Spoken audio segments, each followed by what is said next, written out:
Welcome, everybody, to the Build a Vibrant Culture podcast. My name is Nicole Greer, and they call me the Vibrant Coach, and I am here with another amazing guest today. Today, I have Franco Greco with me, and he is the Chief Revenue Officer at NewDay USA. Write that down.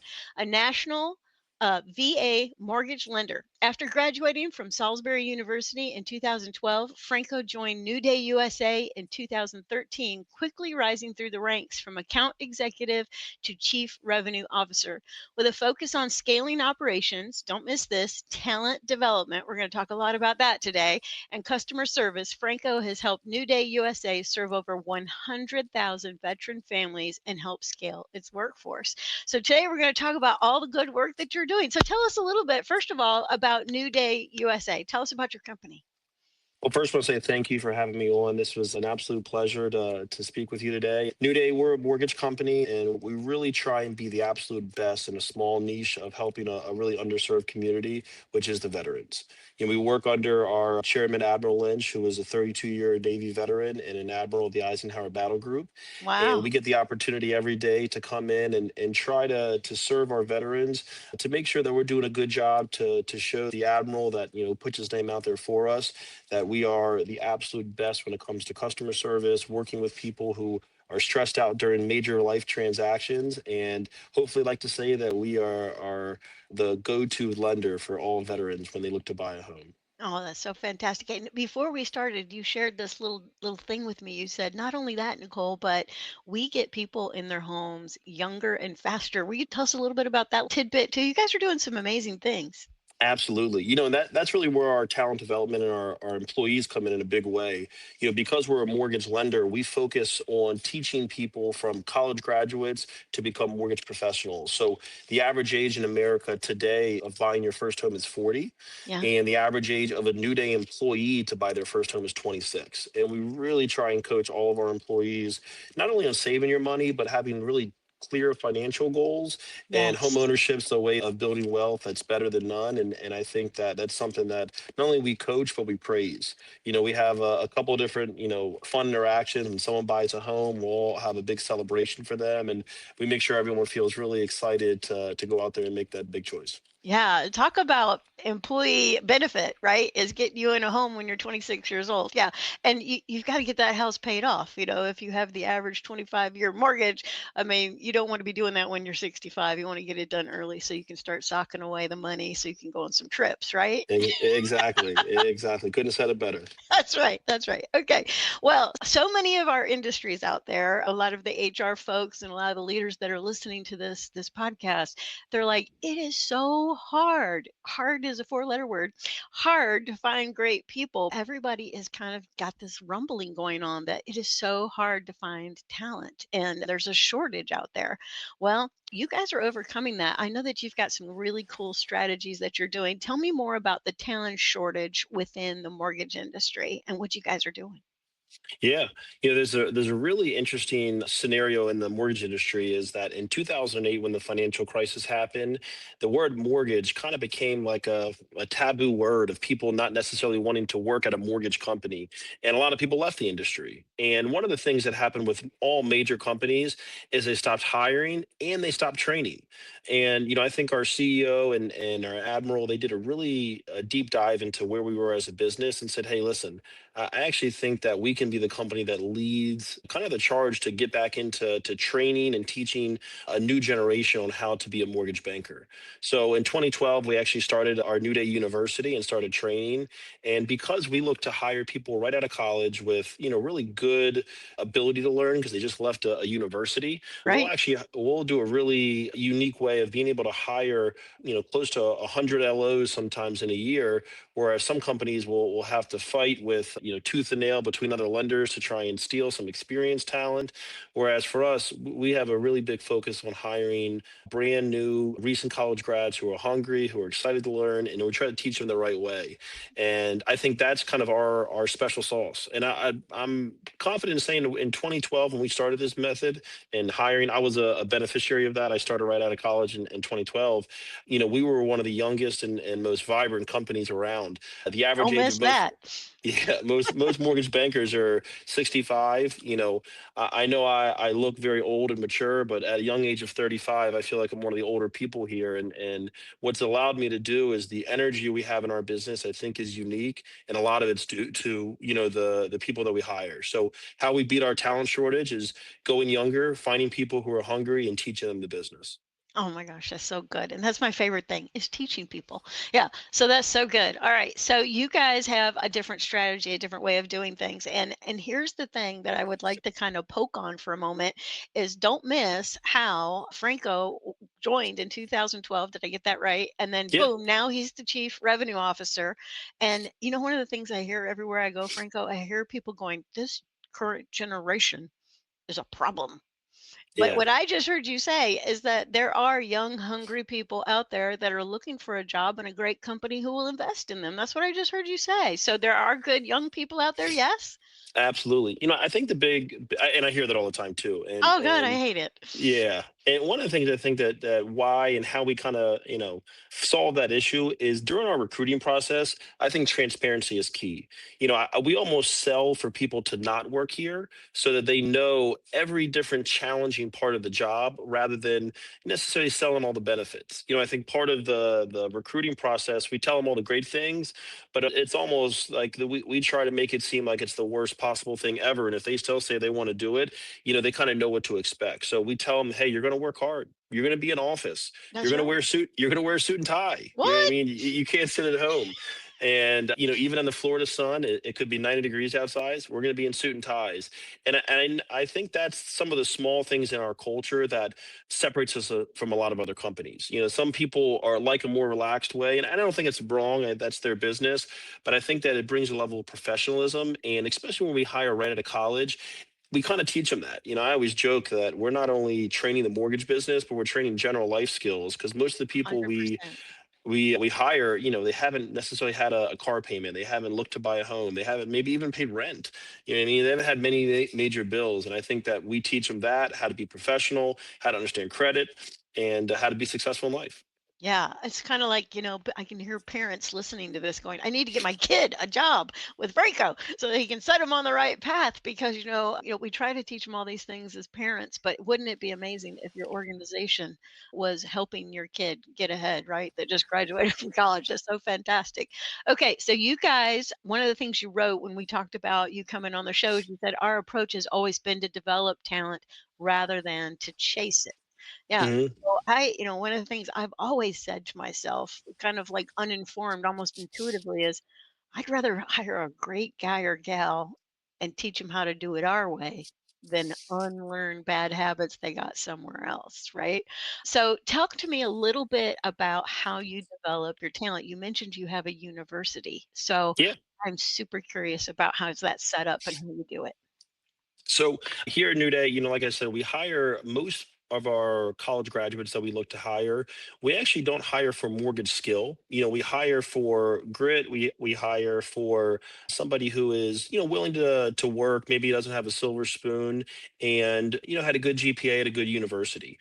And I think the reason we do that is because when they come in, it's going to be 6 months of them really learning a foreign language. The mortgage industry is Right. sometimes Lots of scary to jargon. people.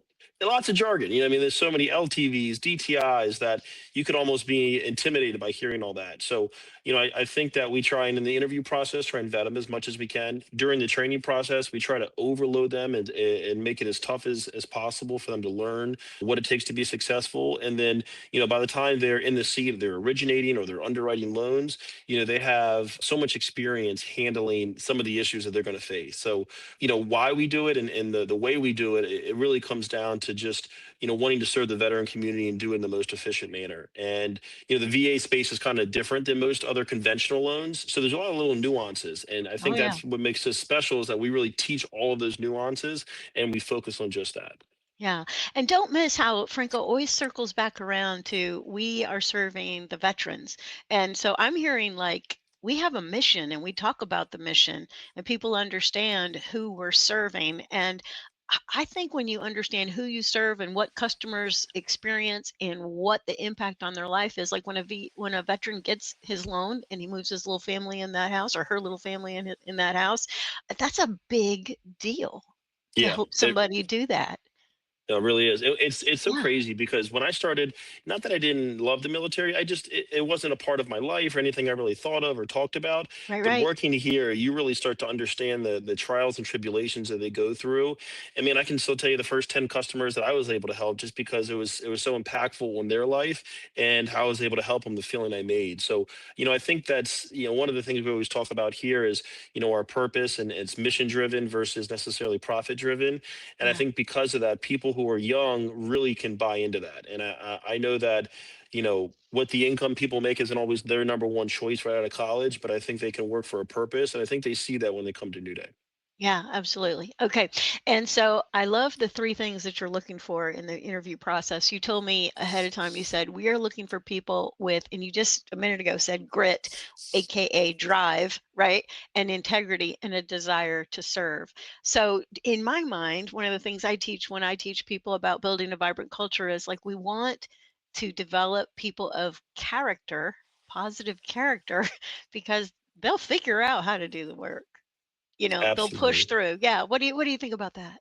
Yeah, no, I mean, spot on. I think the people that we're looking to hire, when you're able to have a plan B, or you have somebody that can kind of be a safety net for you, I think it really hurts a lot of the people who are graduating college to feel that way.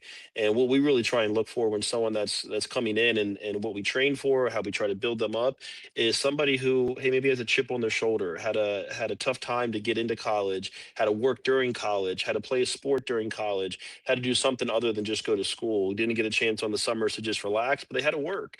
And I think Yeah. that type of grit is what we look for. And it's so funny that the people that are like that, that are wanting to put themselves in a better position than maybe their parents, those are the people who are always of the highest of character, always are the people who are the hardest working. And so that's really what we focus on. We're going to ask you really nothing about any mortgage experience, finance experience, but I want to know, hey, during college, what kept you busy? Were you sitting at home and doing nothing, or were you out there active in the community? Were you part of clubs and organizations, things like that? Yeah, the other day I was interviewing this gal and I said, "Well, when you're not at work, what keeps you busy?" And she said, "Well, me and my boyfriend play video games all the time." And I thought, Yeah, "All the time?" yeah, You gotta. Yeah, yeah, I was hoping she'd say she read books and worked at the homeless shelter. But anyways, so is we're looking for these people that have to do the extra. I love that. Okay, all right. So you also say that we built a comprehensive development model that combines these things. So you might want to write this down, everybody. So they have technical education, licensing compliance, underwriting, leadership training, and personal growth. It's almost like you guys have a five-pillar kind of leadership process that you guys are going through. So, how did you eventually, or originally get it together? Like, how did you decide what you were going to train people on in your university? I think the concept of a university is genius. but the start of it was when we first really built the university. It was a lot of focusing on just the mortgage compliance and mortgage regulations. And through that, you kind of saw all the positives and negatives of training people. I'd be lying to you to tell you that we didn't always run into issues. And anytime you had an issue, I think we do a good job of looking at a problem and saying, hey, well, we messed up. How can we do something better? And what we're really good at is over the years, because we've always hired a motor from within. The average age of some of our VPs are early 30s, if not late 20s. So we've had some people that have made mistakes and some people that have done amazing. And whenever we make a mistake, we always do an after action review, figure out what can we have done better. By doing that, it involves and informs our training. So, not only are we a culture of training young people, but we're learning ourselves. And, through the years, I really feel confident if you're a college graduate, leaving the university at, New Day is an amazing place to start your career at, because not only will you learn how to be a professional, how to understand credit, but you understand how to work. You understand how to under mentorship. One of the cool programs that we have is every new employee, their first year is assigned somebody who's been here 24 months prior. So they've gone through the exact same challenges they're going through, Oh, I either a year love or two that. years prior to them. Really helps out them. So good. Okay, so you have an internship program, and you're actually down in Florida right now, and you're Yep. visiting where that's going on. So tell us a little bit about your internship program and the benefit to the company. Talk Yeah. about why you bring them in through kind of this model of an internship. When we interview people, we'll usually do 3 rounds. We'll spend about, 5 to 6 hours with them, and you learn a lot about them, but you So don't really get good. to see how they work. So, what we get a chance to do in this internship is, we'll have them here for a week. And I always tell people it's a two-way internship. Our job as the employer is to see how you work with inside a group. Are you have a good attitude? Are you engaging? Do you take in information? Do you want to continue to learn about this stuff? And on the flip side for them, is this the right role for you? I think one of the best answers we can hear is, hey, listen, this is not a position for me out of college. And I think if we have that type of honesty back and forth, it allows for a good hire. One of the worst hires we can have is somebody who doesn't really want the job, but we like them. And then they don't really enjoy what they do. They come in and they're not excited. So, the internship is meant to be two things. One, for us to see, hey, is this the talent that we interviewed with? Do you think that they would do well here? Do they work well on a team? And on the second side, do they have the understanding of the business and can understand what their job will be? And if it's a match, our fastest, leastest track to leadership are usually our interns because they really get what the job is when they come in. And super, all the people who were interns last year are already promoted usually in their first year. So that's why we do it and why we found so much success doing that. That's so good. Okay, so let's say I'm an intern and I am in West Palm Mhm. Beach or at the Maryland campus. You guys have two campuses. What is a day in the life like for that internship, and how do you want them to feel when they walk in the door? Yeah, I think they should have a little bit of nervousness and excitement, to actually the first day of the internship. So, today they'll hear from our CEO on the vision of where we are today, where we're going to be going over the next five Nice. years, which I think is always a cool thing for a college senior to understand. They'll spend time shadowing a lot of people who are actually in the job they're going to be doing 6 months from now. So they'll get to see, hey, this is what a real day in the life is like. You always talk about it, and every person in the interview asks about it, but until you sit down next to them for an hour or 2 hours, really don't get to see that. And then, we try and spend an hour a day really trying to teach them about financial literacy, what a credit report is, what a mortgage is, and teach them some of the basics. You don't choose to come to New Day. They have a little bit of knowledge they can leave with. We try to always have some fun, take them out to see some of the cool spots in West Palm. For the people in the Northeast, flying down to Florida for a week in January isn't too bad either.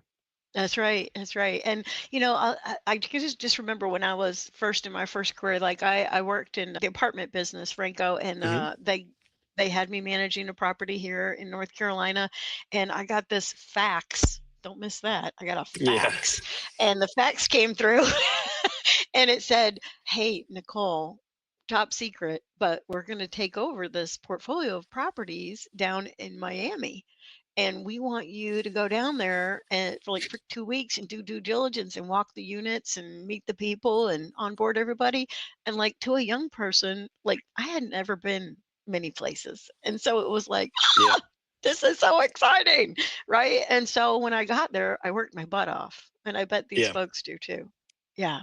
Oh yeah, they're super appreciative. I mean, to your point, when I started Yeah. a New Day, it had been maybe a year or two before I had any company travel. And there's something cool about flying down to go do something that you're really proud to say, "Hey, Yeah. listen, I'm going down here for work." And yeah, so to your point, we have a lot of energy today. Today's been a great day, and we'll continue having that throughout the session, just because I think our team really tries to show up for them, and then they work really well together with it, which is great. Yeah, yeah. So I know that like the grit part of this is the most important thing you're looking for in that intern.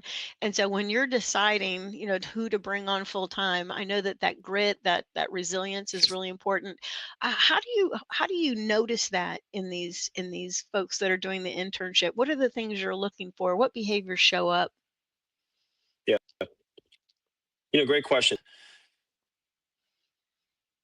Anywhere from 1 to 3 hours with each person. Now, not myself, but we'll have a team about 12 to 15 of our leadership team that'll really get to know each of the different pockets of people. They're all going to present, so we're going to see how they present, and you get to kind of see who is engaging, who's not engaging, and it's pretty clear. Which is kind of funny. There's not like a secret sauce like, hey, if they answer a question this way, they like, hey, are they engaged? Do they want to be here? And you can tell that of people who are going through the motions and people who are really like want to understand what the business is.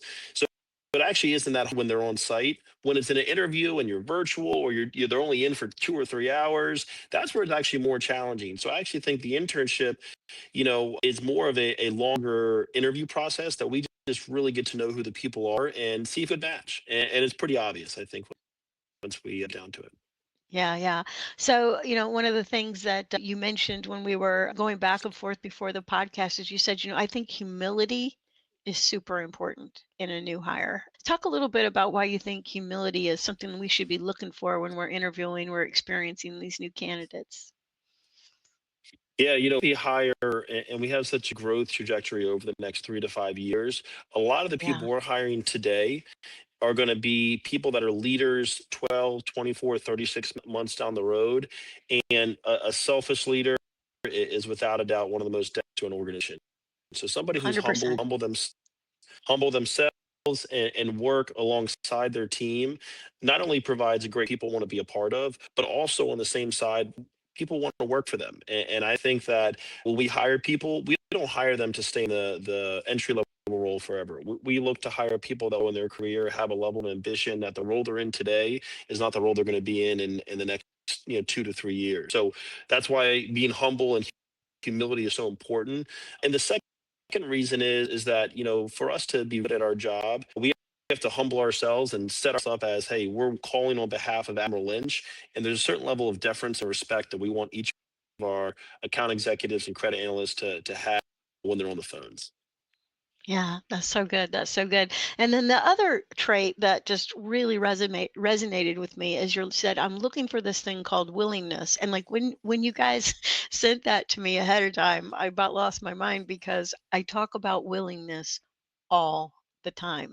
And this is what I say, Franco. I say, willingness is the one character trait that makes all the other character traits possible. Because you have to be willing to be courageous. You have to be willing to be humble. You have to be willing to be inspirational. You have to be willing to be wise. It's like this deep seated thing inside of somebody. And I read a little book by Mike Carnacki a long time ago, and it said, Franco, willingness is the ability to do what needs to be done without reservation, refusal, or judgment. And I just love that I so much. So I do too. It's just so important. Like that's what I'm always looking for is this willingness. So talk a little bit about, how you see willingness or why that's so important to you. Cause I couldn't agree more. I think it's people who are willing, have that level of willingness to your point are initiative. And I think that a lot of the Yes. people who have found a ton of success here are the ones who, they're not just given the instruction. I always tell people you look as you have a job or a career. A job, you come in and you Right, do right, what you're right. told and you go home. A career, you find out, what can make me better? How can I progress in what I'm doing? How can I in the role? How can I learn more about the industry? Look at this opportunity as a career. The ones who have willingness are the ones who always leaders who do so much better, make more money, more veterans. That's right. That's right. And I am also just so excited about what you just said because I say that I agree with all my heart and soul. So, when you look at your lifeline, right? So there's a day you pop on the planet and the day that you pop off the planet. And if you look along that lifeline, you're going to work unless you have the silver spoon you mentioned earlier. You're going to work most of that lifeline and you might as well give yourself over to your career in terms of investing in it, right? So talk about financial decisions, invest in your career, go ahead and be willing to do what needs to be done. Oh, I love it. Okay. All right. So tell me a little bit about like your career trajectory. I'm going to go off kind of our question list a little bit here. Sure. I'd love to know your own personal story. So you were an intern, now you're in the C suite. Like everybody don't miss that. Yeah. Like that's what we're after, somebody who can go all right. So talk a little bit about that and maybe some great decisions you made and maybe you could be humble and tell us one time you completely messed up Yeah. No, and you're like, absolutely. oh, I shouldn't have done that, or if I had to go back I'd redo that. No, no. There's a lot of those things. It's meritocracy, and when I didn't know a single person here and have any relations to anybody who was in the C-suite at the time, and what the CEO at the time then said, "Hey, help the person next to you and help build a company. You do those three things, you'll do really well here." And I just took it to heart. I listened to what he Oh, I love that. said, and they had such a great system of mentorship that it wasn't hard to find people to ask, "Can I do this better? How can I, find more?" Honestly, help me is this is actually my third job out of college. Other roles that were, good companies, and I was a financial advisor. Then I was selling windows, and I didn't think, honestly, in college, I was like, I'll be a millionaire by 25, and then I had kind of fallen on my face in my first two roles. So I was really blessed to say, hey, I found New Day, and it was the right time. And I heard a lot of feedback when I first started. Put your head down, work hard for 12 months, and that I did that. I just focused on how to get better at my career. So I was having, and I said, hey, the formula not hard. Don't be somebody who only learns something at the job. Go out and read something, and if you do that every single day, it compounds. So I just took the That's advice right. of people around me. I became a menace for self-help, learn as much as I could about how to improve, and was really, really lucky. Found we had a couple of coaches that our CEO helped me with. We have John DeJulius, who is the Customer Service Academy, and I look at him as a mentor. Did Sheldon Harris of CEO Coaching, and I was just hungry to learn, and I think that really my career. I really have felt not only in love with the company but with their community. And my wife always makes fun of me that on Sunday they put the Sunday Scaries. I have the Sunday excitement. I can't wait to get in Monday. And I know that's probably not common for most people, but I think having a passion to build a career, and caring about yourself. I love what you said. You start here, you end here. If you're not about what's in the middle, why do it? So What's the I take point? passion to. Yeah, exactly. So I started as an account executive, did well in sales, got promoted to run our training program, which was exciting. And today all the sales and recruiting and training report into me. And what makes my job, I think, easy is that every role that I manage, I've done. So it's hard. It's really easy to say when someone's giving me a Don't BS miss answer, that. or yeah, when someone's telling me the truth. So, my story. Yeah. Oh, that's such a good story. And one thing I want to point out what he said is he said instead of having the Sunday scaries, he has the Monday excitement, I think is how you said it. Yeah, But don't miss that like people choose that to, like they're wasting one of their days off, you know, yeah, and anticipating, the angst of going to work where, we can stand in choice about like what am I going to get done tomorrow? yeah. Which veteran am I going to get in a house tomorrow, right? Like that is such a cool way to live your life. I love that. Okay, all right. So you do the internships. You've got a really cool recruiting process. Just quickly, you mentioned a few things about the recruiting process, but can you kind of tease out for us kind of your recruiting process, like Sure. beginning to end? Like if we could kind of see what you do in there, maybe we could pick up a tip and put it in our organization. Absolutely. So, I would say about 80% of hires come referrals. And out of it's because Oh I gosh, really woo! believe this. Yeah, they come from, and we do it all the time. It's part of the reason why. But, people want to work with people they like, people they know. So when looking for a job, if, hey, I got a friend here, or I have someone who's a mutual colleague, they're more likely to really dive in and understand the role. So a lot of the people that come into us, to our recruiting team, they're referred in, we'll talk with them, we'll get them excited about the opportunities we have, and we invite them in the office. And we try to bring them in for about 5 hours. And in that 5 hours, the goal is really what our internship is.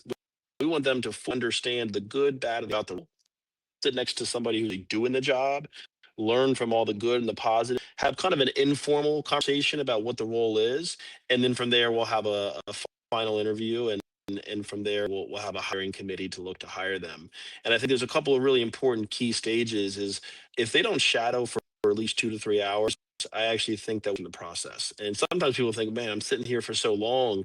But if you don't know what to expect when you come in, and you unfortunately come in and it's not expected, you're either going to keep working and hate your life, or you're going to quit. And in both scenarios, it's bad.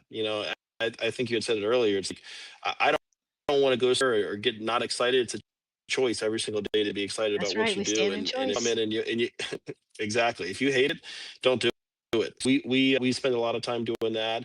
And then I think the thing we always try to do with all of our interns and full-time hires is we really invest in their first week. I mean, first week we come start where we'll have anywhere from 5 10 executive speakers that come in, give the vision, and we kind of look at it as action.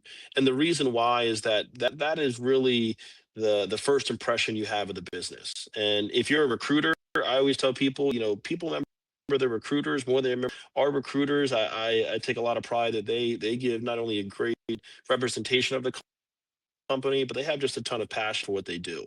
So, you got to have Mm. that up front. You got to have their first week where they have a lot of Everything. fun and they work. Yeah. And then I think for a good career. Yeah, that's so good. And I'll just share. I was talking to a young lady, and she got a new job, and I said, "How's the new job?" And she goes, "Well, the first 2 days, I sat in the break room watching videos." I said, "Of what? What did you watch 16 hours of videos on?" She's like, "Safety and protocol." And then they had me read the handbook. And I'm like, "Were you in there by yourself?" And she's like, "Yeah." And don't miss everything Franco just said. Like there's somebody right Yeah. here with that new person loving on them, and in comes the leaders talking about the vision. Like what two ends of the spectrum are we on here? So I really celebrate what you're doing, Yeah. man. It's great. Yeah, Yeah, no, that so gives good. me chills. Okay. I can tell you how it sets somebody up for a career of just, I really believe that the first really 3 weeks, everyone is not sure of decision. And I respect that. They're Of nervous. They don't know course. what to, You they have don't know you have necessarily if new it's right job or wrong. remorse. Yes, yes. So, I want to make it as comforting as possible. And we actually have plans. Like I told, we have mentors. Like, and every mentor usually takes their mentee to lunch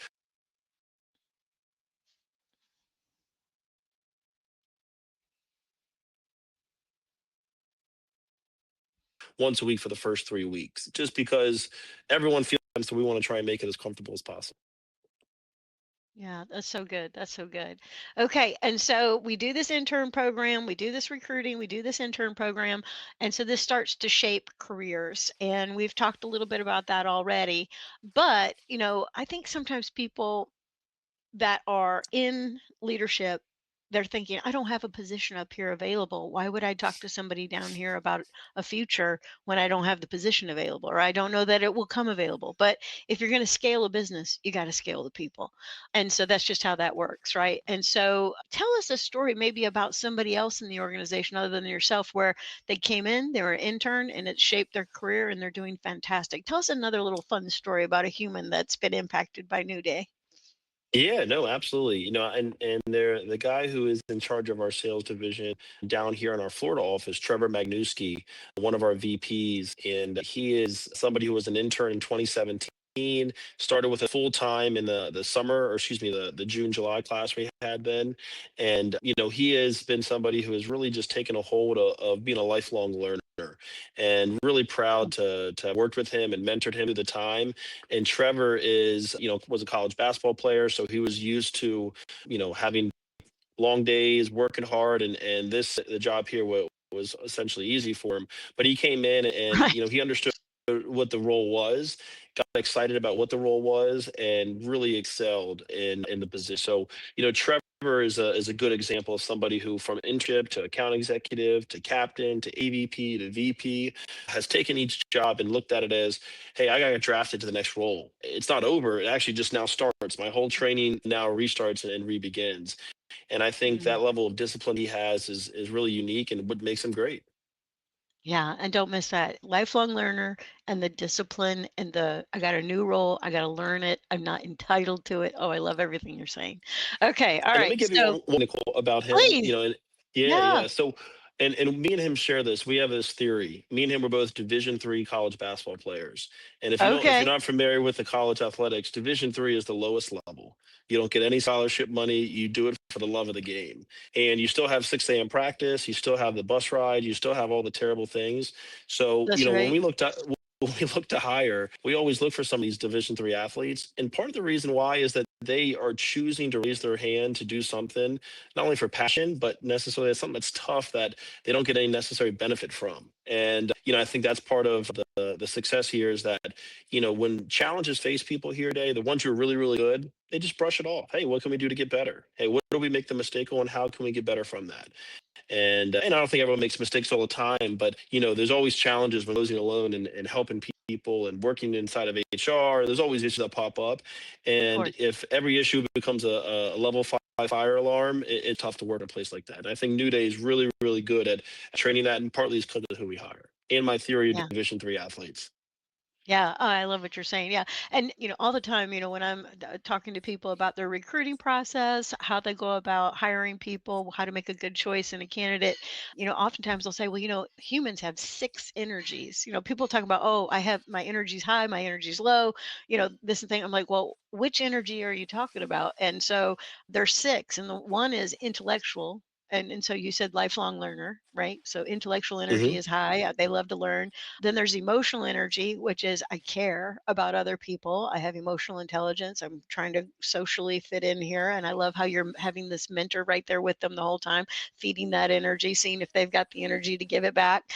But the one you're talking about with this basketball scenario is really spiritual energy. And that sounds weird, but have you been to a basketball game? I mean, my God, people are losing their minds over a free throw or whatever. And so I find oftentimes that athletes have some of the best spiritual energy. Like go team, they have this enthusiasm, Yeah, and the word enthusiasm means like in Godism, like they're full of this great stuff. So I love what you're saying. That's so fantastic. I'm going to share that when I talk to people. I'm going to share your please story. I do. love it. Please Okay. do.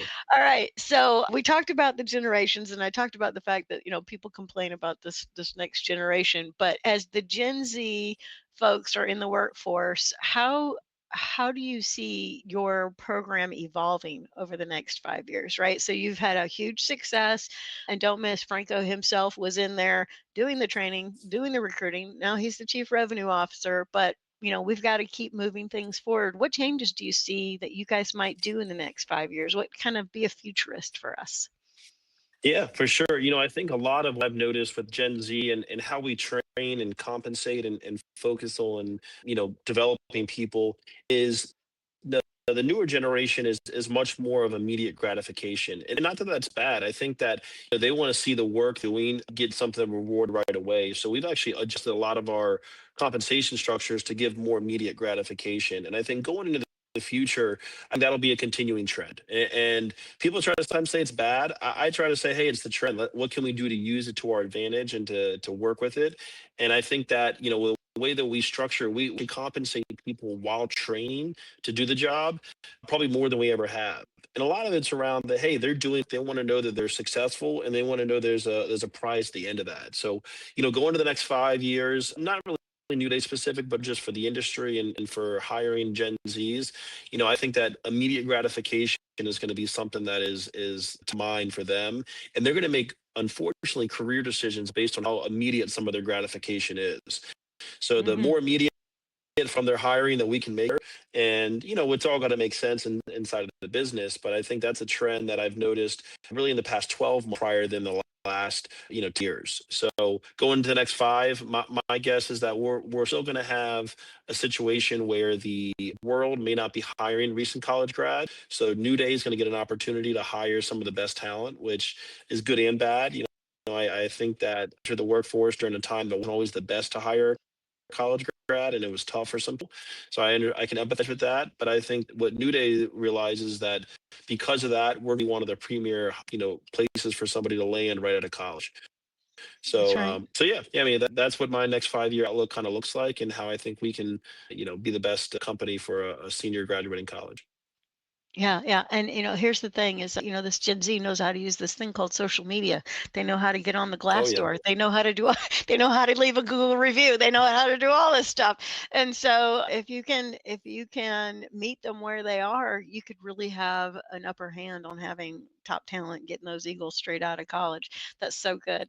I love it. Okay. All right. So you've built a successful career leading teams and developing talent. What piece of advice, what is the best piece of advice you've ever received about hiring or leadership, and how does it still guide you today? It's a great question. Best piece of hiring. I think for the interviews and the time that I've spent hiring people, trusting my gut, and our CEO, a lot of the coaches I work with, they have a really good. People always worry like, hey, is that the right decision? Because I feel that way. And sometimes it's the unexplainable that you can kind of feel when you're speaking with someone that this somebody is empathetic, somebody who has great energy, somebody who's enthusiastic, somebody who's ready to learn, and you kind of feel that this person is someone that could do the job well. So one thing that I think the coaches that I've had, the mentors and our CEO is really entrusted in me is trusting my gut and trusting in the fact that the feeling that you have that someone could good is a legitimate feeling, and have confidence in making decisions based upon that, with maybe not all the details and facts necessarily leading to that. So I think that's something that I've really to use still on a daily basis. That's so good. That's so good. Well, we are at the top of the hour. It has been so much fun talking to you, because I think that, like, in our core values, you and I are like right on the same page. A lot of the things that you shared Agreed. just really resonate with me, and I really believe in this next generation. So I love your story so much. So most of the time, I ask people, do you have like one more nugget that you can share with us? And I know earlier when we were talking about you being on the show that you talked about a guiding principle that came from Admiral Tom Lynch. He said leading with kindness, not niceness. So will you talk a little bit about that? Because I think that'd be a great nugget to leave everybody with. Yeah. Yeah, no, we're big believers in being honest and upfront. When someone's not doing something right, you can but tell them they're doing wrong. And I think that the biggest Mhm. challenge I see Totally. with a lot of younger people is they're sometimes afraid of confrontation or afraid of accountability. And I think there's nothing better than radical candor and radical honesty of saying, hey, you're dropping the ball. Amen. Hey, you're dropping the ball in this area, and this is what you should be doing better and how to do it. Now, you could do that in a mean way, and I think sometimes people do, and then they don't like the Absolutely. confrontation. You kind of say, hey, this is where you're messing up. Here's how you got to do it better. Here's a plan of what you should do. Let me know where I can help you. And if there's problems that come up, like, make sure we communicate. So I think Admiral, gave us the principle, and something we kind of live by, of leading with kindness, niceness. We don't to lie. It's lying, but not confront the challenge that somebody might have, but let's confront with a level of kindness and let them understand that we're side of the table. We want them to win. And, I think all the managers and leaders believe that. And because I think that have a culture that people want to work at. I think that is so good.